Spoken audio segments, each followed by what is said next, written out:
Olá pessoal, vamos aqui para a segunda aula do curso de Mecânica Clássica, né?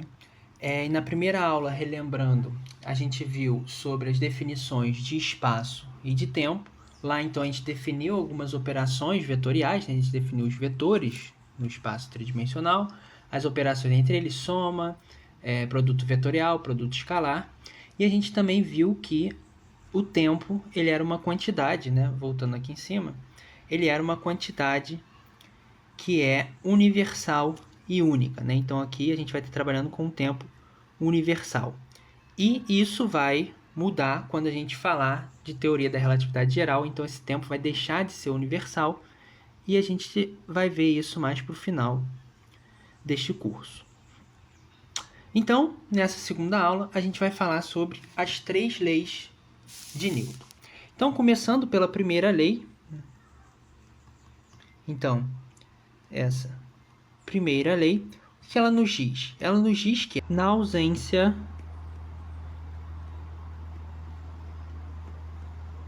de forças, uma partícula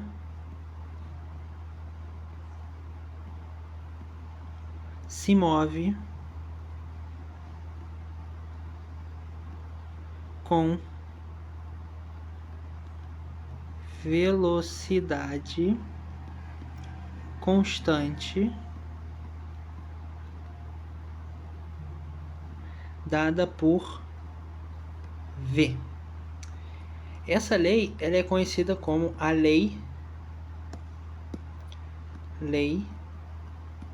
da inércia, e basicamente o que ela nos diz é o seguinte, que a partícula ela tende a permanecer no seu estado de movimento a menos que uma força haja sobre ela. E essa primeira lei, ela define os referenciais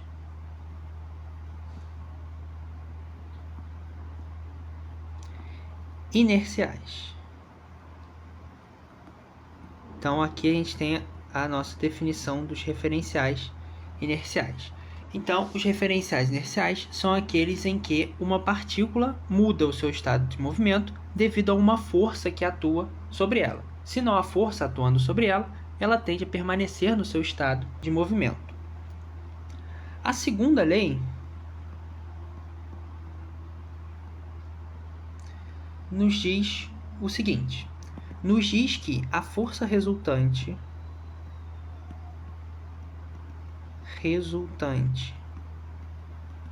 que a gente vai chamar aqui de F, né, um vetor, essa força resultante, sobre uma partícula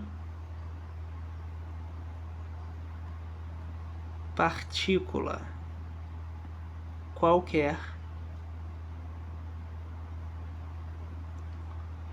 de massa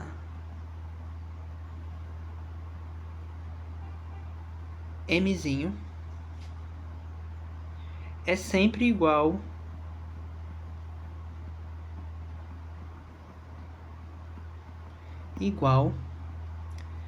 ressaltando aqui, né, igual em referenciais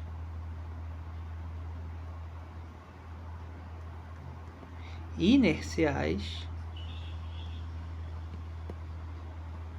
sempre igual a o seguinte, F, a famosa equação, né, F igual a ma, né? Ou seja, força é igual à massa da partícula vezes a aceleração dessa partícula.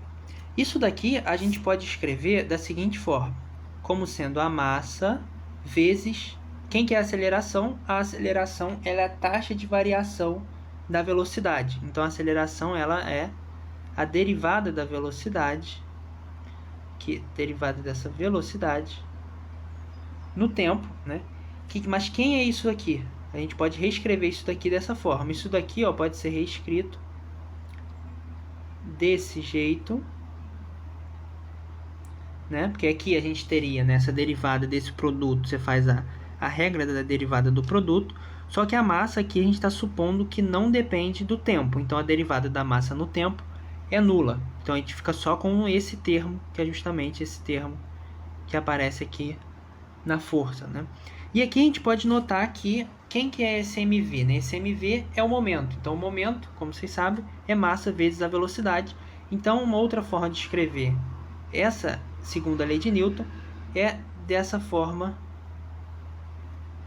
daqui, né? Então o que a gente tem aqui, a gente tem que a nossa força resultante, ela vai ser igual à taxa de variação do momento linear, né, do sistema. Aqui, né, esse ponto e vírgula tal que esse P, né, só deixando anotado aqui, é a massa vezes a velocidade, que é o nosso momento linear. Aqui a gente pode fazer uma pequena pausa para falar sobre uma notação. Essa notação vai ser o seguinte, eu vou colocar aqui como uma observação, então a gente vai ter aqui uma observação, que neste curso iremos utilizar a seguinte notação. Aqui eu vou supor uma certa quantidade que eu vou chamar de A, né? Qualquer quantidade, uma quantidade aleatória. Então, a gente vai utilizar essa notação daqui, que a taxa de variação de um certo A, né? Que depende de T, claramente, vai ser escrita dessa forma daqui, vai ser um A ponto, né? Então, sempre que a gente vê uma quantidade com um ponto em cima, geralmente isso está indicando que é uma derivada em relação ao tempo, né? Então, é o parâmetro temporal. No nosso caso aqui é o T, né? Isso daqui, né, leva então que se eu tiver a derivada segunda de A, ela vai ser representada como A, dois pontos. Note que isso daqui não, essa notação não é muito boa se eu tiver derivada quártica, eu vou ter que colocar 4 pontinhos, até dá, mas aí quando for maior o nível da derivada, você vai ter que colocar mais pontinhos ali, então não fica muito útil. Mas aqui na mecânica clássica a gente vai lidar com derivadas não muito altas, né? Então acaba que é bom você utilizar essa notação, né? Fica bem mais simples, né? Então essa derivada em A, você coloca um A ponto, já é a derivada. Já está representando essa derivada em A. Então, utilizando essa nova notação, a gente vai ter o quê? Então isso implica, né, essa nova notação, implica que a segunda lei de Newton, né, então a segunda lei de Newton que a gente viu, pode ser escrita dessa forma, né, F igual a ma, só que quem é a? A é a derivada da velocidade, né, então aqui eu vou só reescrever o que a gente viu ali, e quem que é a velocidade? A velocidade ela é derivada da posição, então isso daqui vai ser massa vezes dt da velocidade, mas a velocidade é a derivada da posição. Então isso daqui nos implica que a força resultante é massa vezes a derivada segunda da posição com relação ao tempo, que com essa nossa notação daqui de cima, né, a gente vai ter que vai ser mx dois pontos.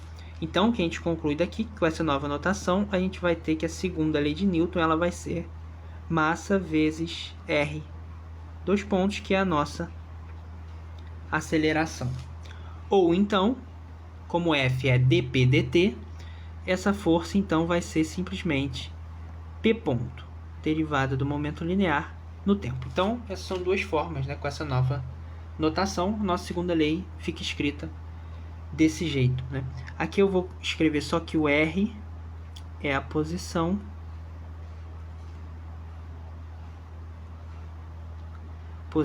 da partícula.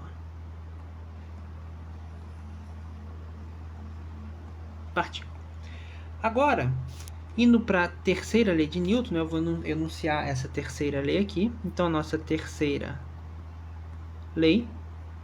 Essa terceira lei nos diz o seguinte: se um objeto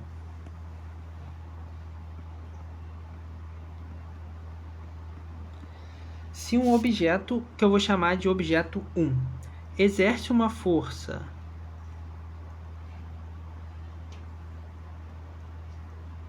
força que a gente vai chamar de força 2, 1.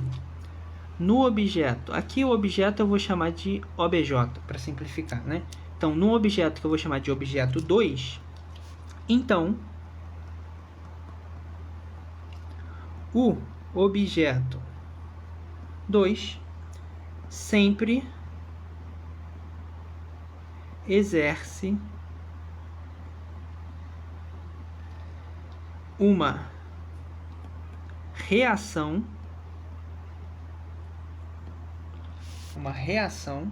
que a gente vai chamar, essa reação vai ser a força 1, 2 sobre o objeto 1, né? Tal que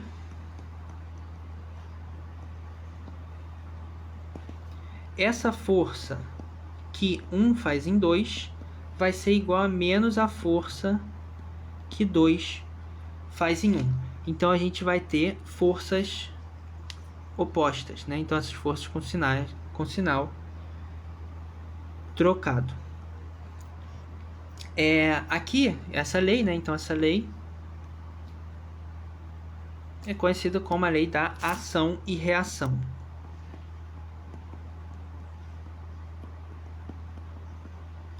Então, toda ação tem uma reação, que a gente vê aqui que é no mesmo sentido, né? Então, a gente tem aqui que é no mesmo sentido, ação e reação estão no mesmo sentido, mas com sinal trocado, né? Então, com sinal de menos. Então, basicamente, o que a gente tem é o seguinte, a gente vai ter aqui uma partícula que a gente chamou de 2, a gente vai ter outra partícula aqui que a gente vai chamar de 1, então, a gente vai ter que essas forças vão ser representadas dessa forma. Então, aqui vai ser a força que 1 faz em 2 e aqui a força que 2 faz em 1. Note que a notação aqui que o livro usa, né, que o Taylor usa, é que F2,1 representa a força que 1 faz em 2. E aqui da mesma forma, aqui em cima é a força que 2 faz em 1. Então, sempre quem faz a força é o segundo índice aqui embaixo. Mas em alguns outros livros você pode encontrar esses índices invertidos. Isso é só um jeito de escrever, não tem nenhuma diferença. Não. Então, né, sabendo essa primeira, segunda e terceira lei de Newton, vamos analisar em mais detalhes a segunda lei de Newton, né? Então agora, né, a gente vai analisar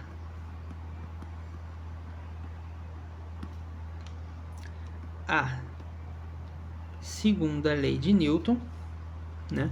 E essa lei de Newton agora a gente vai ver em coordenadas cartesianas e em coordenadas polares, né? Então, como que a gente escreve essa segunda lei em coordenadas cartesianas e em coordenadas polares? Então, vamos analisar a segunda lei nas coordenadas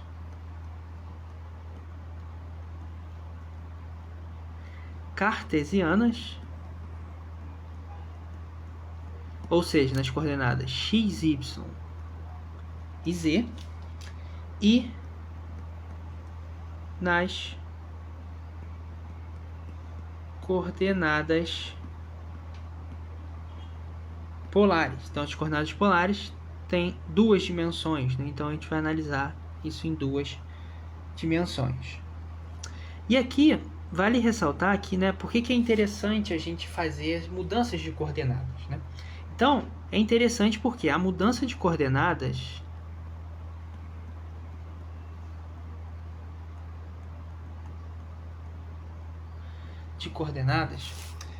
é um facilitador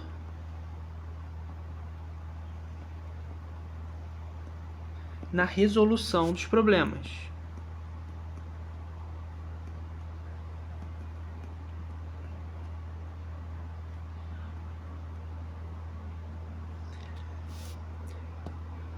Então, essas mudanças de coordenadas vai facilitar a resolução dos problemas, porque se tiver, por exemplo, problemas que possuam simetria polar ou simetria esférica, então fica bem mais fácil você lidar com esses problemas com coordenadas polares e com coordenadas esféricas, por exemplo, né? Então, isso facilita bastante a resolução dos problemas. E aqui, vale ressaltar, né, que a mudança de coordenada ela não deve alterar a física, né? Então, a gente vai ter o quê? A gente vai ter que ambas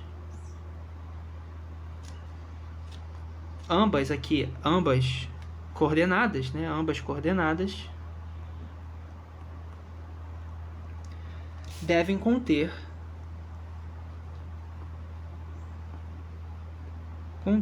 a mesma física. Então, não importa o sistema de coordenadas que você esteja utilizando, a física não deve depender desse sistema de coordenadas, né? Se é coordenadas polares, coordenadas esféricas e assim por diante. Então, vamos ver aqui em coordenadas cartesianas. Então, eu vou começar aqui, coordenadas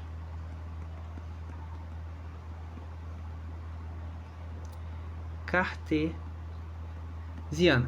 né? Quem são as coordenadas? Como eu já disse ali em cima, é o x, o y e o z, né? Então, a gente vai ter aqui em 3 dimensões, né? 3 dimensões, coordenadas z, coordenada y e a coordenada x.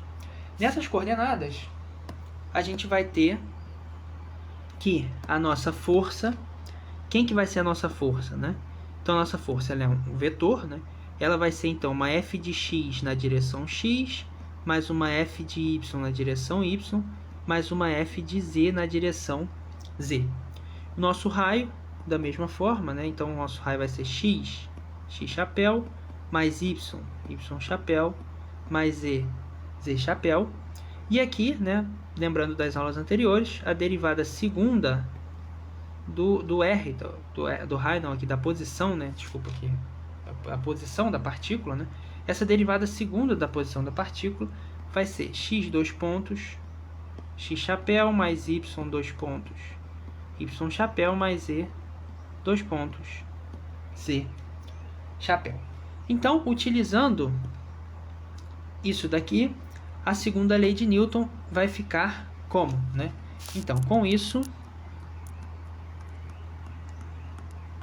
a segunda lei de Newton, com isso, a segunda lei será o seguinte: é força igual a massa vezes aceleração. Então, simplesmente utilizando essas relações aqui, eu vou copiar e colar, né? Então, pegando a força, colando aqui a força, ela vai ser igual a massa vezes a aceleração. Quem que é a aceleração? A aceleração aqui, nesse caso, chamando de R, dois pontos. Então, essa aceleração vai ser escrita dessa forma aqui. Então, aqui a gente vê que a gente tem uma comparação, né, de vetores, né? Então, a gente vai ter que comparar cada direção do vetor, né? Então, por exemplo, aqui, esse f de x está na direção x chapéu, então ele vai ter que ser igual a essa parte daqui que está na direção x chapéu. Então, a gente vai ter que esse f de x, ele vai ser igual a massa vezes x, dois pontos.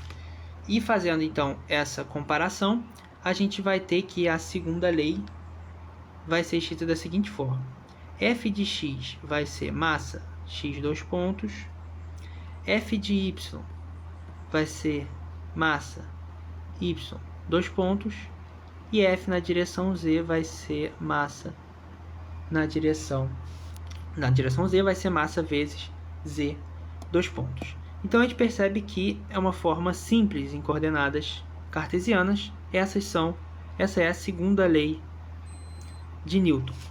Então, a segunda lei de Newton, simplesmente você vai pegar, então, a força na direção x é massa x dois pontos, y massa y dois pontos, é da mesma forma com z. Na próxima aula, vamos estudar a segunda lei de Newton em coordenadas polares.